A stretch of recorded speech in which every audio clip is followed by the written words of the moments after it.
Well, Razorback fans, I'm still here, still good. I know it's been a while, but it's going to be okay. For me, not for the Razorback basketball team. So let's talk about that one.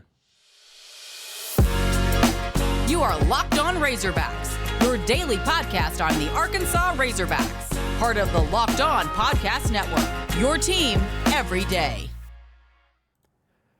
And welcome into Locked On Razorbacks podcast. I am your host, John Nabors. I am also the host of the John Nabors Show, here live from Natty State Sports, which you can catch every weekday afternoon from 4 to 6 on Natty State Sports, wherever podcast and YouTube and live streaming is found, as well as our website at nattystatesports.com. Today's episode is brought to you by FanDuel.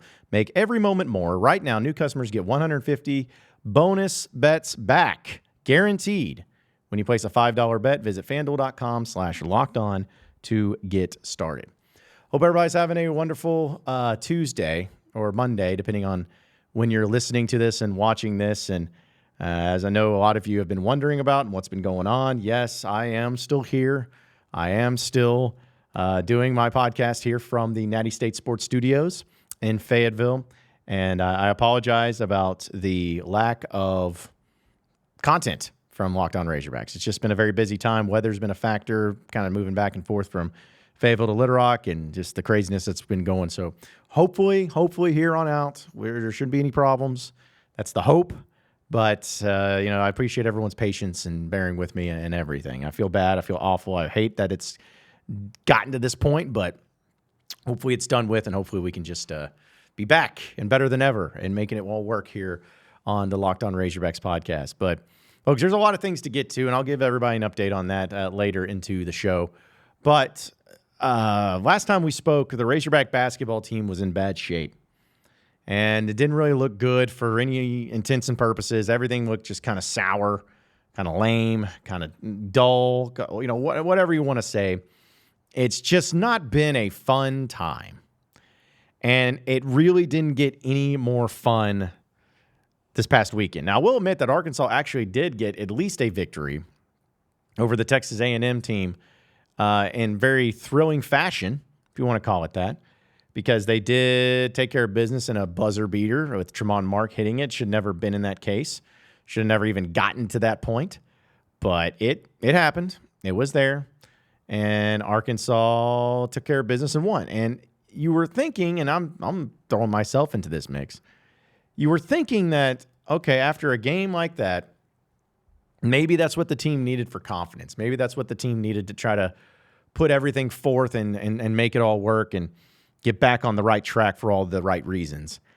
And that did not happen in any stretch of the imagination. It didn't happen. Arkansas went up against South Carolina at home in Fayetteville on Saturday. Solid crowd, I'd say. I know they're always going to put out, it was 19,200 people there. And there wasn't that many people there, but it still was a good crowd nonetheless. People were excited about after the game against Texas A&M that maybe things were going to get back on track and start looking really good and start having some hope. Well, South Carolina made sure that didn't happen. And it wasn't just South Carolina playing well, which you got to give them a lot of credit. They are a much better team, much more improved team than what they were a year ago. They're actually picked to finish dead last in the SEC, and they're sitting at 3-2 in conference play right now. But they smoked Arkansas. Arkansas looked like a team that had no idea how to play basketball, at least as a team. 77-64 was the final score in this one. And honestly, it wasn't even that close. A 13-point victory for South Carolina didn't even feel that way. It felt like it was a 30-point loss. Arkansas never really had a lead in this game. In fact, never had a lead in this game. As close as it got in the second half was a 7-point game, but just it was over with. It was over with pretty early. Arkansas shot 37% from the field, 27% from the three-point line. South Carolina shot 52% from the field, 50% from the three-point line. And it's weird because you see that and you're like, okay, well, bad shooting. But Arkansas did shoot 82%, close to 82% from the free throw line. So that was decent, I guess. But they only had 5 turnovers, Arkansas. 5 turnovers. And 9 assists. That's a problem. Especially when South Carolina has 10 turnovers, but they have 20 assists. That's an issue. Nobody came to play. And none of it made sense. Tremont Mark led the way with 18 points, did what he could. But he was the only one in double digits in points. Trevin Brazile played 25 minutes in this game and scored a whopping 3 points. Oh, he must have had a bad shooting night. No, he shot 3 times. He was 1 of 3 from the field. 1 of 2 from the free throw line. Your best player, arguably your best player, one of your best players, plays 25 minutes and puts up 3 shots. Wow. Devo plays 35 minutes. He got off to a decent start. But then he went 3 for 13. 3 for 13. El Ellis played 23 minutes, went 3 of 9 from the field. And that was about it. Jeremiah Davenport went 2 of 6. He played 20 minutes. At least he was putting up some shots. But when I see Mekhi Mitchell, who played less than 5 minutes in this game, and he actually, for 5 minutes, scored 4 points, and an assist, had a rebound. When I see him in 5 minutes of play, roughly, take as many shots as Trevin Brazile did in 25 minutes of play, it kind of just tells me all I need to know. The season feels over, doesn't it? I'm not sugarcoating it. The season feels over. I would love nothing more than be wrong about that. I'd love nothing more to just stroll out here and be able to say here in the next month or two how wrong I was and how this team has turned it around. And I'm so glad that they went on this long win streak. And I would love nothing more than that. But I don't think it's going to happen. If it hasn't happened yet, or at least if it hasn't happened to the way of looking similar to what a legitimate basketball team should look, then I think it's over. It's over. And it's a shame because this team has shown capabilities of being better than this. It has shown the ability that it can actually win at a high level, that it can beat some pretty good teams, that it can play like a decent basketball team. The problem is that it hasn't been enough. It hasn't been enough. Arkansas just looks completely and totally disarrayed. And another problem with it is that it just gives the vibe that this team, if they get off to a rough start, similar to what they did against South Carolina, there's no coming back from it. No, against A&M at least, they were up 8-0 at the under 16 timeout. A&M couldn't make any shots, but Arkansas at least playing was decent. And it's almost like that confidence carried them throughout the rest of the game. Now, they gave up the lead. We all know that. But at least it was a game within itself because they had the confidence. But in this game, similar to the Auburn game, similar to the Florida game, Georgia game, you get off to a rough start, there ain't no coming back from it. They're just not mentally tough enough to come back from it. They're just not. So I don't really know what to make of the future or what to make of, the direction that this team needs to go, because I think everybody's at a loss for words, even Eric Musselman. And I'm not saying that he or the coaching staff goes without any sort of blame on this. I'm not saying that at all. I think there's plenty of blame to go around for everybody. But it was certainly extremely disappointing to see that type of fight, or lack thereof, in the game that Arkansas played against South Carolina. They have Ole Miss coming to town Wednesday. Or I guess they go to Ole Miss on Wednesday. Ole Miss is the number 22 team in the country. Actually, maybe 20th. They may have moved up. Doesn't matter. They're better than you. They're better than Arkansas. And they're probably going to get beat pretty handedly by Ole Miss. And then they got Kentucky coming to town, which usually would be a big game.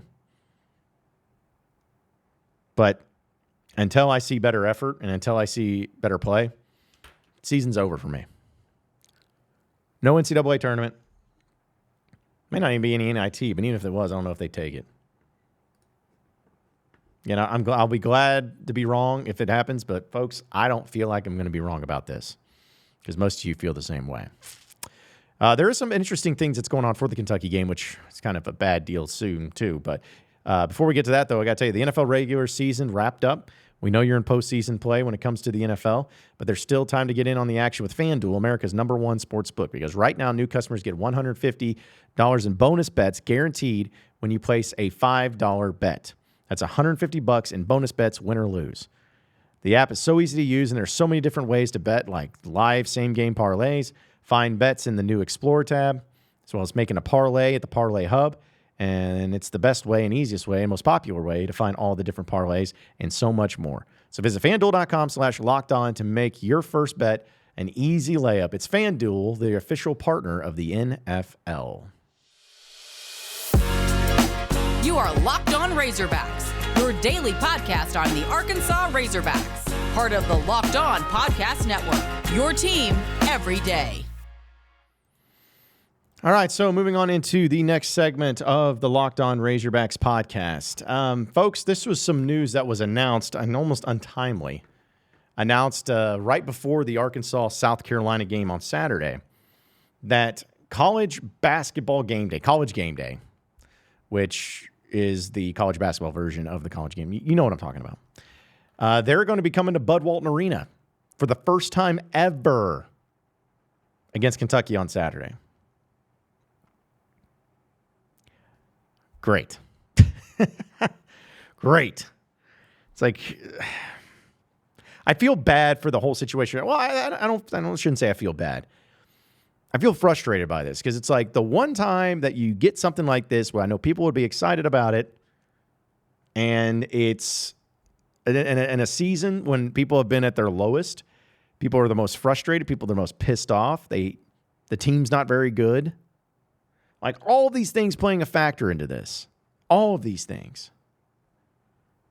And now it's just kind of like, okay, well, game day's coming. Hooray. I don't know what really got them to do this. Like, they decided it, I guess, when they announced it on this past Saturday. And maybe they thought Arkansas was going to beat South Carolina and Ole Miss. Like, maybe it'd make for a better matchup. But, buddy, you're talking about college game day coming to Bud Walton for a team that more than likely is going to be, at that point, what? 1-5 in SEC play? Okay. All right. Tips at 5 o'clock, so there's that. And who knows, maybe Arkansas finds a way to fall backwards into a win against Ole Miss. Probably not, but still. The fact that college game day is coming is really cool. Like, it really is. And you can say what you want about it. I mean, you got Reese Davis. You got, I guess, Seth Davis as well. Is it Seth Greenberg? I think it's Seth Greenberg. Seth Davis. I always get them mixed up. I think it's Seth Greenberg. Jay Billis is going to be there, which I know people are going to be pretty upset by. Jay Williams. But it's still, like, it's a cool thing to have happen. It's just unfortunate that this is the first time ever that they're coming to Bud Walton Arena in game day, and there's probably not going to be anybody there. Or at least the excitement's not going to be surrounding the program like it should be or needs to be. So I'm really disappointed in that. I think it should be great for, other reasons too. But I'll be curious to see, have they ever gone to a team? Has college game day ever gone to a team's venue that through 6 games had one win in their conference play? Like, I would be hard pressed to think that there's ever been a case when that happened.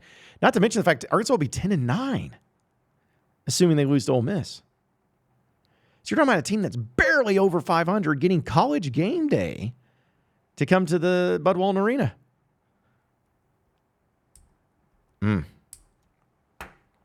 I'll be curious to see what that looks like. I'll be curious to see how many people are showing up for that.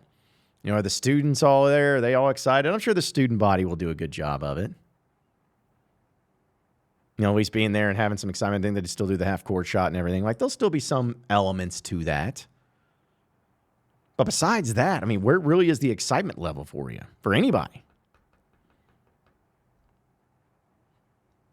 I don't know. It's like, this is why we can't have nice things. Even when we do get the nice things, it comes at a time where there's nothing nice about what we have. You know what I'm saying? Like, college football game day has not been to Fayetteville except for one time, and that was in 2006. Every other SEC venue has had college game day there except Arkansas, since the last time that it's been in Fayetteville. Since 2006. So you're talking about coming up on, or just past 17 years? 17 years have been to every SEC venue. For basketball, I want to say, of course, it's been to Kentucky. And then I think it's been to Auburn. I think it's been to Bama. I don't know if it's been anywhere else. Probably Tennessee, you would think, at some point. But for this, it's just not doing it for me. So I guess that's cool. Who knows? Maybe it'll bring some good luck. But there'll be nothing more disappointing and devastating than having college game day there and there's nobody there. The energy's not there. It's like, hooray. But then the question becomes, why did it take them so long to show up to one of these in the first place? You know how many other big games have Arkansas has had at home at Bud Walton Arena on a Saturday? I guess it has to be on ESPN too. Or not ESPN 2, but ESPN as well. But, yeah, just kind of disappointing. I'm sure a lot of fans will be there, but it's hard to get excited about it. I'm going to give everybody another quick update. I know you guys are probably tired of it, but I'm going to give everybody an update about me and about where I'm at and about the future of this podcast here in just a second. So stay with us on the Locked On Razorbacks podcast. You are Locked On Razorbacks, your daily podcast on the Arkansas Razorbacks, part of the Locked On Podcast Network, your team every day. All right, so final segment here on the Locked On Razorbacks podcast. Again, I didn't want to bring this up in the start of the podcast because that's not what you listen to this podcast for. And some of you may be tuning out already because you're tired of me or tired of the updates or lack thereof or whatever about everything I have going on. But, I just, again, wanted to reiterate how sorry I am that I have not been able to put forth content as consistently as I should be, as I should have. Because, it's something to where this new venture that I'm in with Natty State Sports, I'm getting to the point to where it's about to settle in and settle down and where I could be a lot more consistent. But it's just I needed that time to focus on the right things. And so I appreciate everybody that's reached out and everybody that's been hitting me up being like, why in the world are you not doing the podcast? Why are you not doing the podcast? And it's like that shows that you all listen and you all care, but it also shows that how I've been slacking. I really have been, and it's been tough. So, again, I apologize about that, and hopefully it won't happen anymore and won't happen again. But we still have some really great things going on here at Natty State Sports. We're doing a lot of great content, a lot of cool stuff, a lot of cool things to boot. I mean, if you could see some of the stuff we're doing, it's amazing. Just in a short period of time with the team of guys that I have. And we're going to be really getting heavily involved with NIL and other things too. And we're just, getting big on social media and putting together some podcasts, basketball related podcasts and gambling related podcasts and things like that. But again, I just wanted to tell everybody that it's getting better. It is awesome. And being back in Fayetteville has been tremendous. I've been able to go back to games again and go to see that the weather has not been very accommodating for that. But living back in Fayetteville has just been awesome. It's my hometown and it's what I grew up in, and I love it here. Even though it's changed so much just in the past 6 or so years that I've been gone, 6.5 years that I've been gone from Fayetteville, it's changed so much, but it's still home. And going to games, like going to the game against South Carolina the other night, or the A&M game, and seeing everybody come up and talk to me and welcome me back is just awesome. So it's good to just be in the mix again. I feel like you're in tune with Arkansas and with Razorbacks and with everything going on here. We got a lot of work to do, but I just wanted to, again, clarify that I'm not going anywhere, because some of you were asking if I'm quitting the podcast. I'm not. I'm not quitting the Locked On Razorbacks podcast as long as they'll have me. And I know that they've been tearing their hair out too at Locked On, getting upset with me not putting up content. In this end, it's like, it's no excuse for it. I'm not trying to make an excuse for it, but it's just something I needed to do to make sure my mind was in the right spot and in the right time and in the right focus. So, but we're moving forward. I know that for this podcast too, I'm going to have it to where essentially there's going to be a setup here at my office, and I'm recording in my office now, and you probably see like a blank TV behind me, and you're like, ooh, watch out. You got a cool spot there. It's like, relax.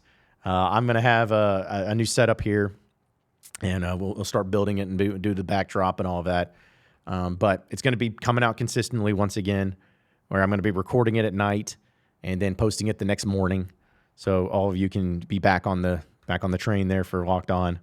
And we're going to still have some great topics to talk about, and it's still going to be the same format. Still going to have the same identity behind it. Still going to have the same fun with it. All of that's going to be the same. So, again, appreciate everyone's patience here. Appreciate all the time and all the comments and compliments, and even the people that hate me for it too. Like, I appreciate those as well. But I promise it's gonna be good now. It's gonna be good. I'm in a spot now where I can make it happen. It's gonna be great. So let's keep making it great and make it continue to make it the best Razorback podcast that exists. Appreciate each and every one of you listening and watching to the Locked On Razorbacks podcast. Be sure to like and subscribe to the podcast on iTunes or on Google Play. You can also get after me on Twitter at the John Nabors Show for any questions, comments, concerns that you may have. We'll keep it going from there. Same podcast time, same podcast channel tomorrow afternoon. Have a great day, everybody. We'll see you then.